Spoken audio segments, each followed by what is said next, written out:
Hello అండి, welcome back to our channel.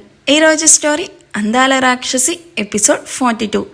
ఇక స్టోరీలోకి వెళ్తే ఆయుష్ ఆశి చేతిలో ఉన్నదాన్ని చూసి షాక్ అయ్యి ఆశి వైపు చూస్తూ, ఆశి వాట్ ఈస్ దిస్ అంటే నువ్వు అంటూ తన వైపు డౌట్గా ఉన్న ఆయుష్ వైపు చూడలేక గట్టిగా కళ్ళు మూసుకొని తన వైపు కన్నీళ్లతో చూస్తూ కన్సీవ్ అయ్యానాయు అని చెప్పగానే ఆయుష్ కళ్ళు కోపంగా మారి తన ముందున్న టీపాయిను నేలకేసి కొట్టి బ్రేక్ చేయడం చూసి ఆశి భయంతో గోడకి అతుక్కుపోయి ఆయుష్ వైపు టెన్షన్గా చూస్తుంది.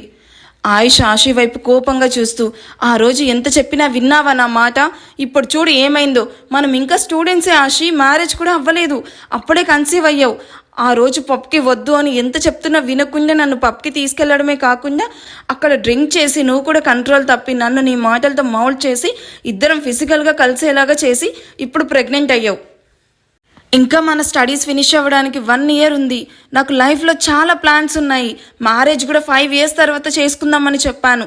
ఇప్పుడు నేనేం చేయాలి చెప్పు అని కోపంగా సోఫా మీదున్న కుషన్స్ కవర్స్ అన్ని విసిరేస్తూ తల పట్టుకొని సోఫాలో కూర్చొని, ఇప్పుడు నేను మీ పేరెంట్స్కి ఏం ఆన్సర్ చెయ్యాలి అని మా పేరెంట్స్కి ఏం చెప్పాలి? వాళ్ళ మన మీద పెట్టుకున్న ట్రస్ట్ మొత్తం పోగొట్టేశాము. సారీ ఆయు, ఇలా అవుతుందని అస్సలు అనుకోలేదు. I lost my control. First time drink చేయడం వల్ల ఆ ఎఫెక్ట్ నా మీద చాలా చూపెట్టింది. ఆ మత్తులో ఏం చేస్తున్నానో కూడా తెలియలేదు అని ఆయుష్ ముందు నీస్ మీద కూర్చొని, ఇందులో మిస్టేక్ ఏమైనా ఉంది అంటే అది నాది మాత్రమే. ఆయు, నీకు ఇష్టం లేకుండా ఈ ప్రెగ్నెన్సీ కూడా నాకేమీ వద్దు. అందుకే నేను రేపే హాస్పిటల్కి వెళ్ళి అబార్ట్ చేయించుకుంటాను అని చెప్తున్న ఆశి గొంతు వనకడం, తన గొంతులో బాధ చూసిన ఆయుష్ తల పైకెత్తి ఆశి వైపు చూస్తాడు. నువ్వు ఎవరి ముందు బెండ్ అవ్వకూడదాయు. అది ఎలాంటి విషయంలో అయినా సరే నువ్వు గెలవడం మాత్రమే నేను చూడాలి తప్ప గిల్టీగా తల వంచుకొని నిల్చుకోవడం నేను చూడలేను. అందుకే ఈ విషయాన్ని ఎవరికి చెప్పాల్సిన పని లేదు. నేను ఫస్ట్ నీకే చెప్పాను, నీతోనే ఈ నిజం అంతమైపోతుంది అంటూ పైకి లేచి కన్నీళ్లు తుడుచుకుంటూ బయటికి వెళ్తున్న ఆశి చేయి పట్టుకుని ఆపేస్తాడు ఆయుష్. ఆయుష్ పట్టుకున్న తన చేతి వైపు చూస్తూ వెనక్కి తిరిగి ఆయుష్ వైపు తడిదేరిన కళ్ళతో చూస్తున్న ఆశి వైపు చూసి తన టమ్మీ చుట్టూ చేతులు వేసి తన బొజ్జ దగ్గర కిస్ చేస్తూ, హాయ్ కన్నా, డాడ్ నీకోసం వెయిట్ చేస్తూ ఉన్నాడు. నువ్వు త్వరగా మమ్మీ బొజ్జలో నుండి బయటకు వస్తే నువ్వు నేను కలిసి మీ మామ్ని ఆట పట్టిద్దాం. అలాగే మమ్మీ బొజ్జలో నువ్వు అస్సలు ఇబ్బంది పెట్టకుండా ఉండాలి, ఓకేనా అంటూ కిస్ చేస్తూ ఆశి వైపు చూసి, దిస్ ఈజ్ అవర్ బేబీ ఆశి, మన బేబీని నువ్వే చంపేస్తావా? ఆ మాట అంటున్నప్పుడు నీ మనసు ఎంత బాధపడిందో నీ కళ్ళల్లో నీళ్లే చెప్తున్నాయి అంటూ పైకి లేచి ఆశని గుండెలకి హక్ చేసుకుంటూ, ఈ బేబీ మన ప్రేమకి రూపం. అలాంటి రూపాన్ని చిదిమేస్తా అనడం తప్పు మాత్రమే కాదు, పాపం కూడా. So don't try. 5 ఇయర్స్ తర్వాత మన దగ్గరికి రావాల్సిన పాప ముందే వచ్చేస్తుంది, అంతే కదా అంటూ ఆశి కళ్ళ మీద ముద్దు పెడుతూ, అందరితో నేను మాట్లాడతాను, ఎక్కువ ఏడ్చి స్ట్రెస్ ఫీల్ అవ్వకు. ఈ టైంలో నువ్వు చాలా హ్యాపీగా అండ్ హెల్తీగా ఉండాలి. ఆయు, నీకు ఈ ప్రెగ్నెన్సీతో నిజంగా ప్రాబ్లం లేదా? మ్యారేజ్ అవ్వకుండా ఇలా కన్సీవ్ అయ్యానని తెలిస్తే అత్తయ్య మామయ్య మన మ్యారేజ్కి ఒప్పుకుంటారా అంటూ భయంగా అడుగుతుంది. రిలాక్స్ ఆశి, అదంతా నేను చూసుకుంటాను కదా. రేపు హాస్పిటల్కి వెళ్ళి స్కాన్ చేసి బేబీ ఎలా ఉందో టెస్ట్ చేయిద్దాం. అండ్ ఇంకా స్టడీస్ అయ్యే వరకు చూడకుండా మ్యారేజ్ చేసుకుందాము, ఓకే? ఎవరు నిన్ను క్వశ్చన్ చేయకూడదు. ఆంటీ అంకుల్తో నేను మాట్లాడతాను. Be happy. అండ్ ఇందాక సడన్గా కిడ్ చూసి కొంచెం ఓవర్ రియాక్ట్ అయ్యాను, నీ మీద కోపడ్డాను కదా, sorry Ashi. I really love you. I love you infinity Ayu. ఇంకెప్పుడు ఇలాంటి మిస్టేక్ చెయ్యను. అండ్ నీకు ఇష్టం లేనివి నాకు కూడా వద్దు. ఇందాక నీ కోపం చూసి చాలా భయం వేసింది. ప్లీజ్ ఆయు, ఇంకెప్పుడు అలా కోపడకు. నీ కోపానికి నేనే కాదు, బేబీ కూడా భయపడుతుంది. హో సారీ ఆశి, నా పాప బయటకు వచ్చే వరకు నేను అస్సలు కోప్పడను. ఎందుకంటే నా పాప భయపడుతుంది కదా, అందుకే నా కోపాన్ని కంట్రోల్ చేసుకుంటాను. So selfish your. ఆయు, అవును, ఏంటి పాప పాప అంటున్నావు? మేబీ మనకి బాబు కూడా పుట్టొచ్చు కదా, పాపనే పుట్టుద్ది అని ఎలా చెప్తున్నావు? బాబు కాదు, పాపనే పుడుతుంది. Dad's angel. నాకు పాపే కావాలి, తనే ఈ డాడ్ కోసం వస్తుంది, చూస్తూ ఉండు అంటూ ఆశి బొజ్జ చుట్టూ చేతులు వేసి, డాడ్ నీ కోసం ఎదురు చూస్తూ ఉన్నాడు కన్నా, ఐ లవ్ యూ అంటూ ఆశి షర్ట్ పక్కకు జరిపి తన గర్భానికి పెదాలు అద్దుతాడు.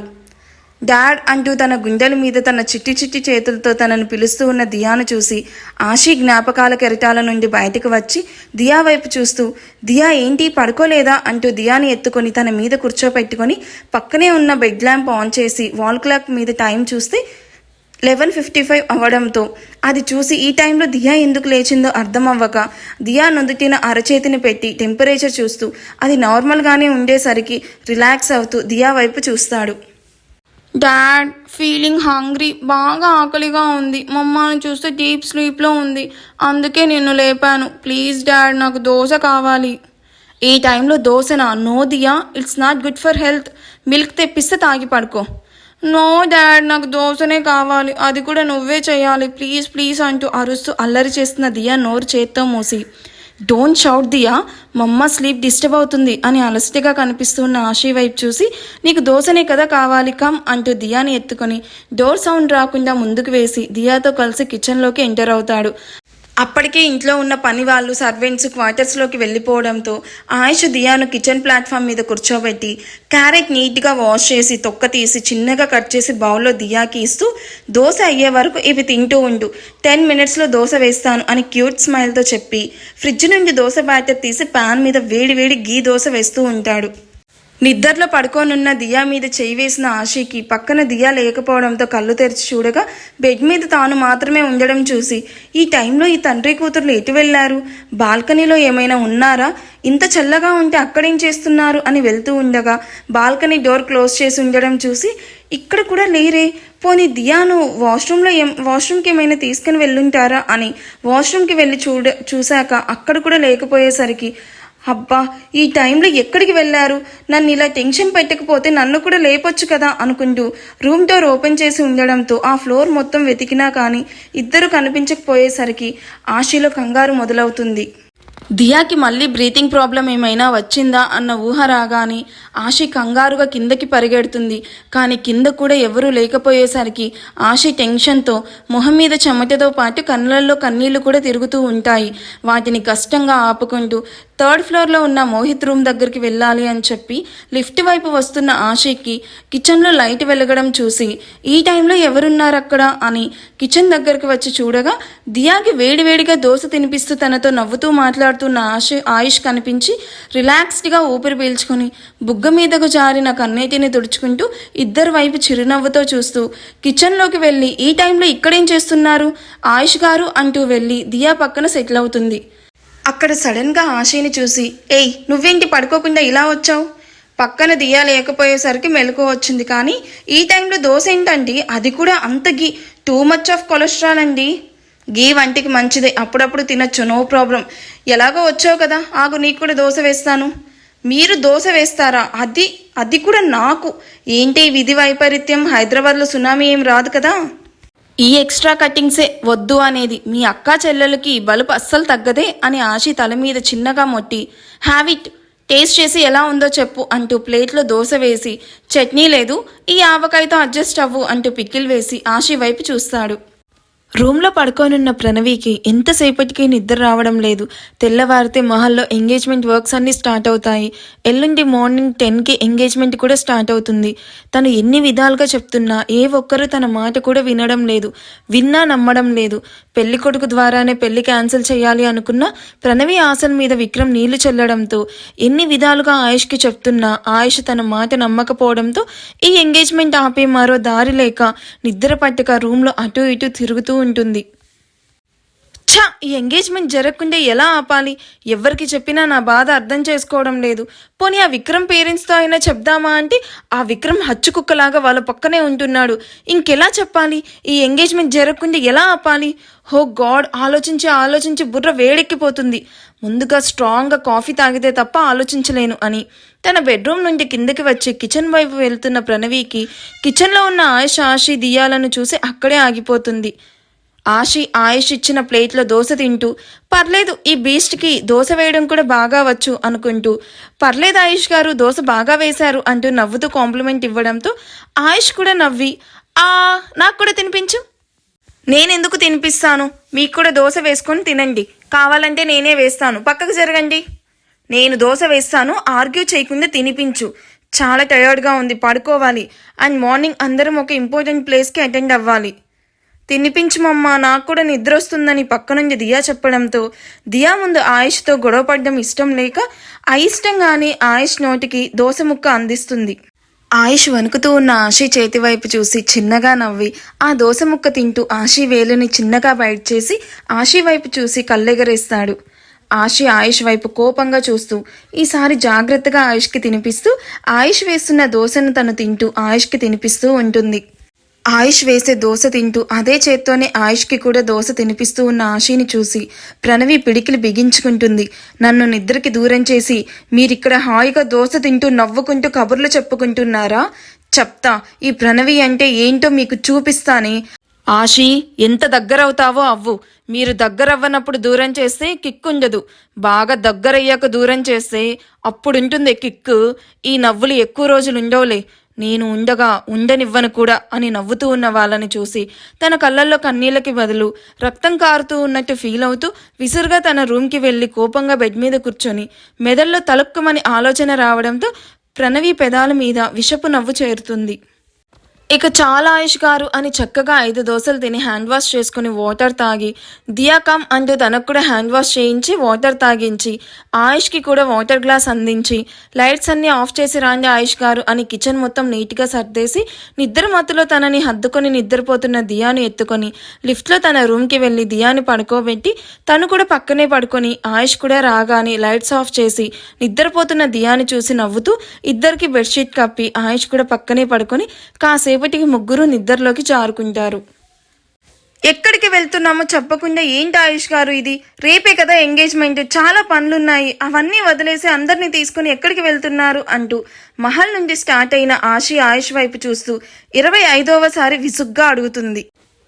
కాసేపు కూడా సైలెంట్గా ఉండలేవా నువ్వు అని దియా మెడలోని స్కార్ఫ్ తీసి ఆశీ నోటికి మాట్లాడకుండా కట్టేసి కార్ ఆగే వరకు నోరు తెరిచావో హుసేన్ సాగర్లో పడేస్తాను అని సీరియస్గా చెప్పి డాడ్ మమ్మ అంటున్న దియాను చూసి మమ్మాకి నోటి దూల ఎక్కువైంది దియా, కాబట్టి ఇదే కరెక్ట్, అటు చూడు అంటూ దియాకి రోడ్డు వైపు చూపిస్తూ దియాని ఆశీ నుండి డైవర్ట్ చేస్తాడు. వీడి శాడిజంకి అడ్డు అదుపు లేకుండా పోతుంది. ఇలాగ ఎంతసేపు అని ఉండాలి?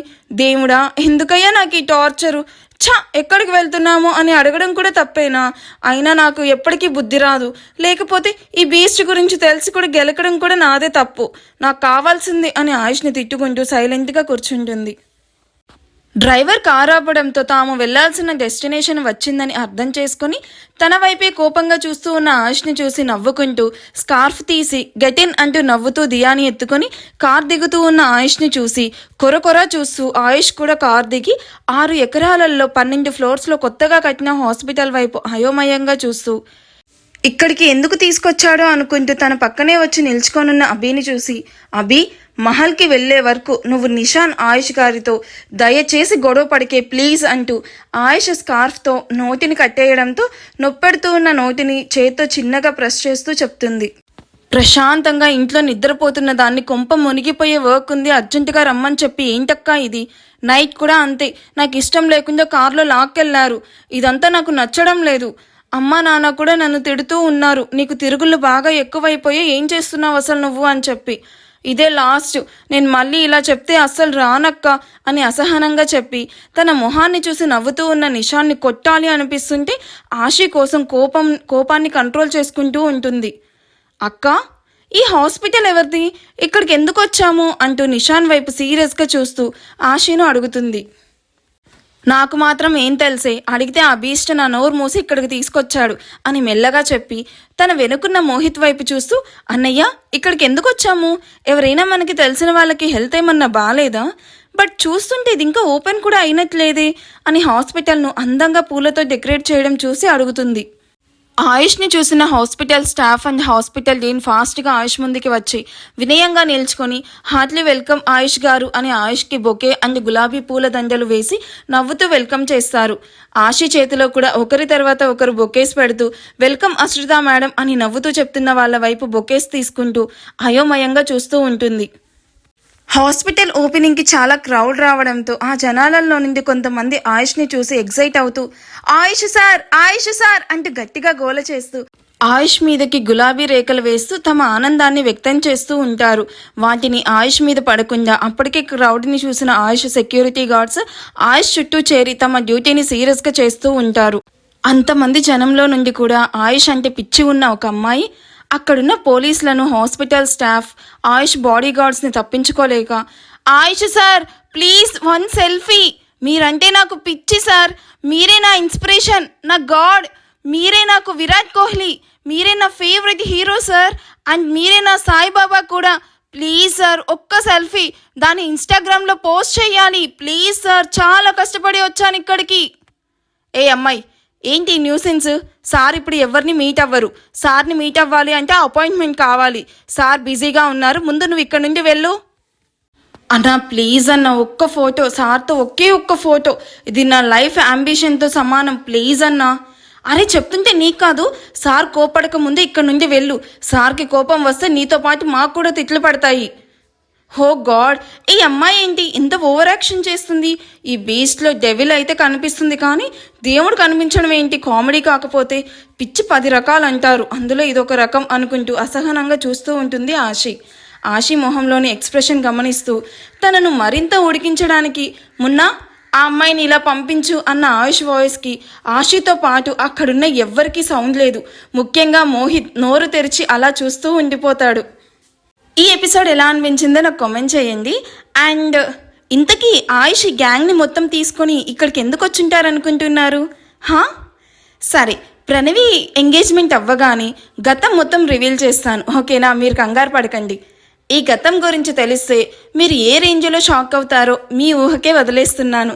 ఎందుకైనా మంచిది, గుండెను కొంచెం రాయిగా చేసుకొని, కాదు బండరాయిగా చేసుకొని రెడీగా అండ్ హెల్తీగా ఉండండి. ఎపిసోడ్ నచ్చితే ప్లీజ్ లైక్ చేసి హైప్ ఇవ్వండి. అండ్ మీరు వారానికి 3 వీడియోస్కి మాత్రమే హైప్ ఇవ్వగలరు. సో ఆ 3 వీడియోస్ మనవే అయ్యుండేలాగా చూసుకోండి అబ్బా please. Thank you for watching, bye.